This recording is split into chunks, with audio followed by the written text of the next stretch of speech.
ವೀಕ್ಷಕರೇ, ಸುಹಾಸಿನಿ ಕಾರ್ಯಕ್ರಮಕ್ಕೆ ಪ್ರೀತಿಯ ಸ್ವಾಗತ. ನವರಾತ್ರಿ ಹಬ್ಬ ಶುರುವಾಗಿದೆ. ಬೊಂಬೆಗಳ ಈ ಹಬ್ಬದಲ್ಲಿ ವಿಶೇಷವಾದ ಸುಹಾಸಿನಿ ಸಂಚಿಕೆ ನಿಮ್ಮ ಮುಂದೆ ತಂದಿದ್ದೀನಿ. ಸೊ ಬೊಂಬೆಗಳ ಹಬ್ಬ ಅನ್ನೋದಕ್ಕೆ ನಾನು ಬೊಂಬೆಗಳ ತವರೂರು ಚನ್ನಪಟ್ಟಣದಲ್ಲಿದ್ದೀನಿ. ಚನ್ನಪಟ್ಟಣದಲ್ಲಿ ಬೊಂಬೆಗಳನ್ನ ಯಾವ ರೀತಿ ತಯಾರು ಮಾಡ್ತಾರೆ, ಚನ್ನಪಟ್ಟಣದ ಬೊಂಬೆ ಎಷ್ಟು ಫೇಮಸ್ಸು, ಇದೆಲ್ಲವನ್ನ ತಿಳ್ಕೊಳ್ಳೋಣ ಇವತ್ತು. ಮತ್ತೊಮ್ಮೆ ಕಾರ್ಯಕ್ರಮಕ್ಕೆ ಸ್ವಾಗತ. ನಾನು ನಿಮ್ಮ ಗೆಳತಿ ಸಬೀತಾ.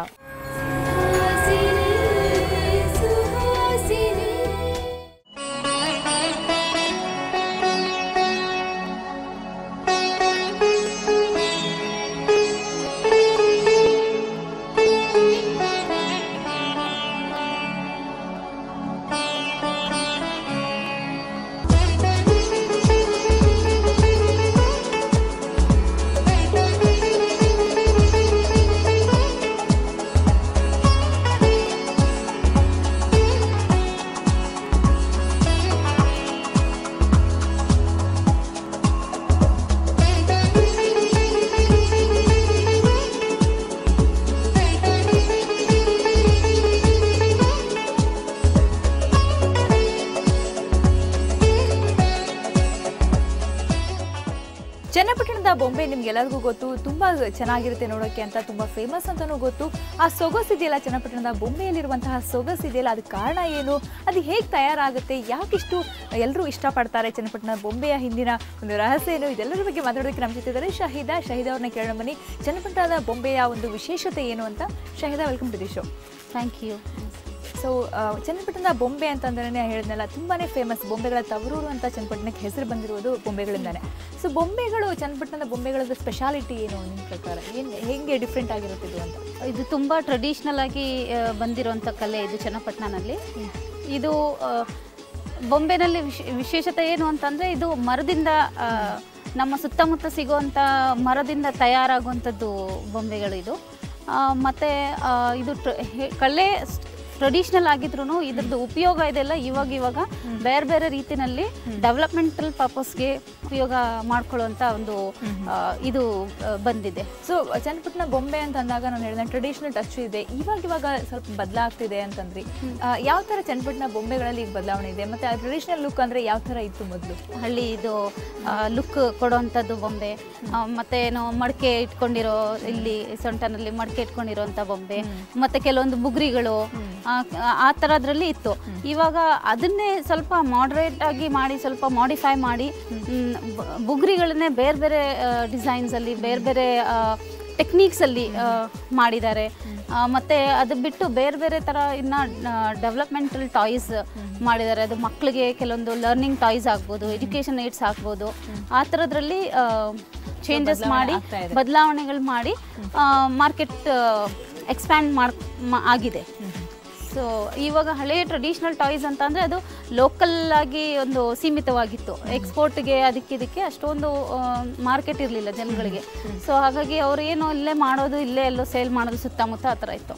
ಇವಾಗ ಆ ಒಂದು ಮಾಡಿಫಿಕೇಶನ್ ಅಥವಾ ಒಂದು ಡೆವಲಪ್ಮೆಂಟ್ ಬಂದಿರೋದ್ರಿಂದ ಎಕ್ಸ್ಪೋರ್ಟ್ ಮಾರ್ಕೆಟ್ ಇದೆಲ್ಲ ಅದು ಹೆಚ್ಚಾಗಿದೆ. ಸೊ ಜನಗಳಿಗೆ ಅದು ಡಿಮ್ಯಾಂಡ್ ಜಾಸ್ತಿ ಆಗಿದೆ, ಜನಗಳಿಗೆ ಕೆಲಸ ಜಾಸ್ತಿ ಸಿಗ್ತಾ ಇದೆ, ಅವ್ರ ಲೈವ್ಲಿಹುಡ್ ಡೆವಲಪ್ಮೆಂಟ್ ಆಗ್ತಾ ಇದೆ. ಚನ್ನಪಟ್ಟಣ ಬೊಂಬೆ ಹೇಳಿದ್ರೆ ಈಗ ಫುಲ್ ಮಾಡರ್ನೈಸ್ ಆಗ್ತಿದೆ ಅಂತಂದ್ರೆ, ಹಿಂದೆ ಎಲ್ಲ ಮಷೀನ್ ಯೂಸ್ ಮಾಡದೇ ಮಾಡ್ತಿದ್ರಲ್ವಾ?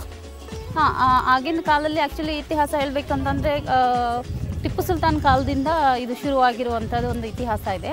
ಅವಾಗೆಲ್ಲ ಇವಾಗ ಪಟ್ರಿ ಕೆಲಸ, ಹ್ಯಾಂಡ್ ಲೇತ್ ಅಂತ ಹೇಳ್ತಾರೆ, ಆ ಕೈಯಿಂದನೇ ಮಾಡಿ ಸಣ್ಣ ಪುಟ್ಟ ಗೊಂಬೆಗಳು ಮಾಡಿ ತಯಾರು ಮಾಡಿ ಕೊಡ್ತಾರೆ.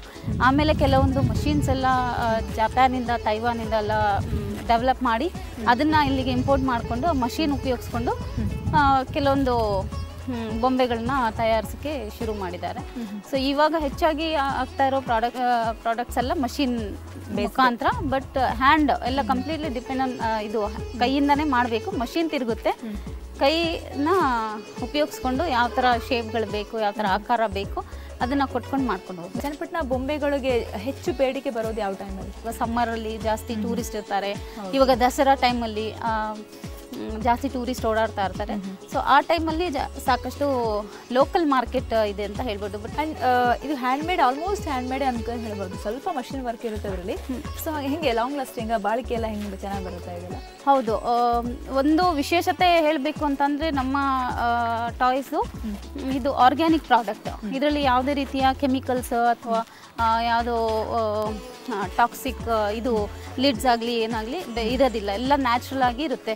ಈಗ ಮರದಿಂದ ಹಿಡಿದು ಮತ್ತು ಅದಕ್ಕೆ ಹಾಕೋ ಬಣ್ಣ ಇದೆಲ್ಲ ಅರಗು ಅಂತ ಏನು ಹೇಳ್ತೀವಿ, ಅದರಲ್ಲಿ ಹಾಕೋ ಬಣ್ಣ ಎಲ್ಲವನ್ನು ನ್ಯಾಚುರಲ್ ಆಗಿ ಇರುತ್ತೆ. ಬೊಂಬೆ ರೆಡಿ ಮಾಡಬೇಕು ಅಂತಂದರೆ ಒಂದು ಬೊಂಬೆ ಟ್ರೆಡಿಷ್ನಲ್ ಬೊಂಬೆನೇ ಪ್ಲ್ಯಾನ್ ಮಾಡಿರ್ತೀರ ನೀವು. ಅದು ಕಣ್ಣು, ಮೂಗು, ತಲೆ, ಕೈ ಎಲ್ಲ ದೇಹದ ಈ ಥರ ಪಾರ್ಟ್ಸ್ಗಳೆಲ್ಲ ಮಾಡಬೇಕಾದ್ರೆ ಇಟ್ ಟೇಕ್ಸ್ ಟೈಮ್. ಒಂದು ಬೊಂಬೆಗೆ ಎಷ್ಟು ದಿವಸ ಆಗ್ಬೋದು? ಒಂದು ಪ್ರಾಡಕ್ಟ್ದು ಕಾಂಪ್ಲಿಕೇಶನ್ಸ್ ಮೇಲೆ ಡಿಪೆಂಡ್ ಆಗುತ್ತೆ. ಎಷ್ಟು ಸಿಂಪಲ್ ಆಗಿರುತ್ತೆ ಅಷ್ಟು ಫಾಸ್ಟ್ ಆಗುತ್ತೆ. ಸ್ವಲ್ಪ ಕಾಂಪ್ಲಿಕೇಟೆಡ್ ಇದ್ದರೆ ಸ್ವಲ್ಪ ಟೈಮ್ ಜಾಸ್ತಿ ತಗೊಳುತ್ತೆ. ಬಟ್ ಅದಕ್ಕಿಂತ ಮುಂಚಿತವಾಗಿ ನೀವು ಗೊಂಬೆ ಮಾಡಲಿಕ್ಕೆ ನಿಮಗೆ ಬೇಕಾಗಿರೋ ಸಾಮಗ್ರಿಗಳನ್ನ ತಯಾರು ಮಾಡ್ಕೊಳ್ಳೋದಕ್ಕೆ ಸಾಕಷ್ಟು ಟೈಮ್ ತಗೊಳುತ್ತೆ. ಇವಾಗ ನೀವು ಮರ ತೆಕ್ಕೊಂಡು ಅದನ್ನು ಇವಾಗ ಹಸಿ ಮರ ತಂದುಬಿಟ್ಟು ನೀವು एकदम ಸಡನ್ನಾಗಿ ಟಾಯ್ ಮಾಡ್ಲಿಕ್ಕೆ ಆಗಲ್ಲ. ಅದು ಬಣ್ಣ ಅಂಟ್ಕೊಳ್ಳಲ್ಲ ಅದಕ್ಕೆ, ಮತ್ತು ಅದು ಸೀಲ್ ಬಿಟ್ಕೊಳ್ಳುತ್ತೆ, ಕ್ರ್ಯಾಕ್ ಆಗುತ್ತೆ. ಸೊ ಹಾಗಾಗಿ ಅದು ಅದಕ್ಕೆ ಒಣಗಿಸ್ಬೇಕು, ಸೀಸನ್ ಮಾಡಿಸ್ಬೇಕು. ಆ ಸೀಸನಿಂಗ್ ಮಾಡಲಿಕ್ಕೆ ಒಂದು ಮರ ಸುಮಾರು ಒಂದು ಅಡಿ ಅಥವಾ 1.5 ಅಡಿ ಮರ ಸೀಸನ್ ನ್ಯಾಚುರಲ್ ಸೀಸನ್ ಮಾಡಬೇಕು ಅಂತಂದರೆ ನೀವು 1.5ರಿಂದ 2 ತಿಂಗಳು ಬೇಕಾಗುತ್ತೆ ನ್ಯಾಚುರಲ್ ಸೀಸನ್ಗೆ. ಸೊ ಆ ಒಂದು ರೀತಿಯಲ್ಲಿ ಯೋಚನೆ ಮಾಡಿದರೆ ಅದು ಲಾಂಗ್ ಪ್ರಾಸೆಸ್ ಇರುತ್ತೆ. ರಾ ಮೆಟೀರಿಯಲ್ ಪ್ರೊಕ್ಯೂರ್ಮೆಂಟು ಪ್ಲಸ್ ಅದು ರೆಡಿ ಟು ಯೂಸ್ಗೆ ಮಾಡ್ಕೊಳ್ಳೋದು ಇದೆಲ್ಲ. ಸೊ ಅದು ಸಾಕಷ್ಟು ಟೈಮ್ ತಗೊಳುತ್ತೆ. ಈ ಒಂದು ಊರಲ್ಲಿ ಬೊಂಬೆಗಳೇ ಒಂದು ಅವ್ರಿಗೆ ಪ್ರಥಮ ಉದ್ಯೋಗ ಅಲ್ವಾ, ಜೀವನೋಪಾಯಕ್ಕೆ ಇರ್ಬೋದು, ಎಲ್ಲ ಇರ್ಬೋದು. ನಿಮ್ಮ ಇಲ್ಲಿ ಸರೌಂಡಿಂಗಲ್ಲಿ ಎಷ್ಟು ಕುಟುಂಬಗಳಿರ್ಬೋದು ಈ ಒಂದು ಬೊಂಬೆ ತಯಾರು ಮಾಡ್ತಿರೋರು ಅಂತ? ಈ ಹಳ್ಳಿ ಇದೆಲ್ಲ, ಈ ಹಳ್ಳಿನಲ್ಲಿ ಒಂದೊಂದು ಮನೆಯಲ್ಲಿ ಒಬ್ಬೊಬ್ಬರು ಆ ಕೆಲಸನಲ್ಲಿ ತೊಡಗಿಸ್ಕೊಂಡಿದ್ದಾರೆ. ಕೆಲವರು ಡೈರೆಕ್ಟಾಗಿ ಪ್ರಾಡಕ್ಟ್ನ ಮಾಡ್ತಾರೆ, ಕೆಲವರು ಅದಕ್ಕೆ ಸಪೋರ್ಟಿವ್ ಆಗಿ ಏನೇನೋ ಈ ಜೋಡಿಸೋದು, ಟಾಯ್ಸ್ ಮಾಡೋದು, ಮ್ಯಾಟ್ ವೀವಿಂಗ್ ಮಾಡೋದು ಆ ಥರದ್ರಲ್ಲಿ ಮಾಡ್ತಾರೆ. ಇವಾಗ ಈ ಊರಿನಲ್ಲಿ ಹೆಚ್ಚು ಕಡಿಮೆ ಒಂದು 200-250 ಫ್ಯಾಮಿಲೀಸ್ ಇರ್ಬೋದು. ಸೊ ಒಂದೊಂದು ಮನೆಯಲ್ಲಿ ಒಂದೊಂದು ಆರ್ಟಿಸ್ಟ್ ಇದ್ದಾರೆ, ಕಲೆಗಾರ ಇದ್ದಾರೆ. ಮತ್ತು ಇದು ಬಿಟ್ಟು ನೀವು ಟೌನಲ್ಲಿ ಮಷೀನ್ ಕೆಲಸ ಮಾಡೋರು, ಇವರು ಮಾತ್ರ ಹ್ಯಾಂಡ್ ಲೇತಲ್ಲಿ ಮಾಡೋರು. ಮಷೀನ್ ಕೆಲಸ ಮಾಡೋರು ಅಂತಂದರೆ ಒಂದು 2500-3000 ಫ್ಯಾಮಿಲೀಸು ಈ ಡೈರೆಕ್ಟ್ ಇಂಡೈರೆಕ್ಟ್ ಇದಕ್ಕೆ ಇನ್ವಾಲ್ವ್ ಆಗಿದ್ದಾರೆ. ಓಕೆ, ಈಗ ಒಂದು ಇತ್ತೀಚೆಗೆ ಕಡಿಮೆ ಆಗ್ತಾ ಇದೆ ಅಂತಲೇ ಹೇಳ್ಬೋದು ಬೊಂಬೆಗಳ ಇದಿರ್ಬೋದು. ಅಂದರೆ ಮೊದಲಿನ ಥರ ಎಲ್ಲ ಫ್ಯಾಮಿಲಿನೂ ಬೊಂಬೆಗಳನ್ನು ತಯಾರು ಮಾಡುವಂಥ ಟ್ರೆಡಿಷನನ್ನು ಹೊರತುಪಡಿಸಿ ಇವಾಗ ಬೇರೆ ಬೇರೆ ಉದ್ಯೋಗನೆಲ್ಲ ಕಂಡುಕೊಂಡಿದ್ದಾರಲ್ವ. ಸೊ ಏನು ಆ್ಯಕ್ಚುಲಿ ಬೊಂಬೆಗಳ ಒಂದು ಬೇಡಿಕೆ ಕಡಿಮೆ ಆಗೋದು, ಅಥವಾ ಇವಾಗ ಮತ್ತೆ ನೀವು ನೀವು ಹೇಳಿದಂಗೆ ಬೊಂಬೆ ಬೇಡಿಕೆ ಜಾಸ್ತಿ ಆಗಿದೆ ಅಲ್ವಾ? ಇವಾಗ ಕೆಲವರೆಲ್ಲ ಇವಾಗ ನಮ್ಮ ಕಂಪನಿ ಅಥವಾ ನಮ್ಮ ಪ್ರಾಡಕ್ಟನ್ನು ನೋಡಿದರೆ ಅದು ಕೆಲವೊಂದು ಬೇಡಿಕೆ ಜಾಸ್ತಿ ಇದೆ ಅಂತ ಹೇಳ್ಬೋದು. ಬಟ್ ಎಲ್ಲ ಆರ್ಟಿಸನ್ಸು, ಎಲ್ಲ ಕಲೆಗಾರರು ನಮ್ಮ ಜೊತೆಗೆ ಇಲ್ಲ. ಸೊ ಅವ್ರವ್ರದ್ದು ಕೆಲವರೆಲ್ಲ ಲೋಕಲ್ ಮಾರ್ಕೆಟಿಂದ ತೆಕ್ಕೊಂಡು ಆರ್ಡರ್ಸ್ ತೆಕ್ಕೊಂಡು ಅವರಿಗೆ ಸಪ್ಲೈ ಮಾಡ್ತಾರೆ. ಮತ್ತು ಅವ್ರಿಗೆ ಏನು ಅಲ್ಲಿ ಆರ್ಡರ್ ಸಿಕ್ಕುತ್ತೆ ಅದನ್ನೇ ತೆಕ್ಕೊಂಡು ಮಾಡ್ತಾರೆ. ಸೊ ಹಾಗಾಗಿ ಲೋಕಲ್ ಮಾರ್ಕೆಟ್ ಜಾಸ್ತಿ ಇಲ್ಲದೆ ಇರೋದ್ರಿಂದ ಅವ್ರಿಗೆ ಒಂದು ಈ ಕಲೆನ ಬಿಟ್ಟು ಬೇರೆ ಕಡೆ ಕಂಡುಕೊಳ್ಳೋದಕ್ಕೆ ಪರಿಸ್ಥಿತಿ ಬಂದಿದೆ. ಓಕೆ, ನಿಮ್ಮ ಜೊತೆ ಮಾತಾಡ್ತೀನಿ. ಸೊ ವೀಕ್ಷಕರೇ, ಚನ್ನಪಟ್ಟಣದ ಟ್ರೆಡಿಷನಲ್ ಬೊಂಬೆಗಳ ಬಗ್ಗೆ ತಿಳ್ಕೊಳ್ತಾ ಇದ್ವಿ. ಅದ್ರ ವಿಶೇಷತೆ ಏನು ಅಂತ ತಿಳ್ಕೊಂಡ್ವಿ. ಆದರೆ ಬೊಂಬೆಗಳು ತಯಾರು ಮಾಡೋದು ಹೇಗೆ, ಪ್ರೊಡಕ್ಷನಲ್ಲಿ ಏನೆಲ್ಲ ಕೆಲಸ ಇರುತ್ತೆ ತಿಳ್ಕೊಳ್ಳೋಣ ಚಿಕ್ಕ ಬ್ರೇಕ್ನ ನಂತರ.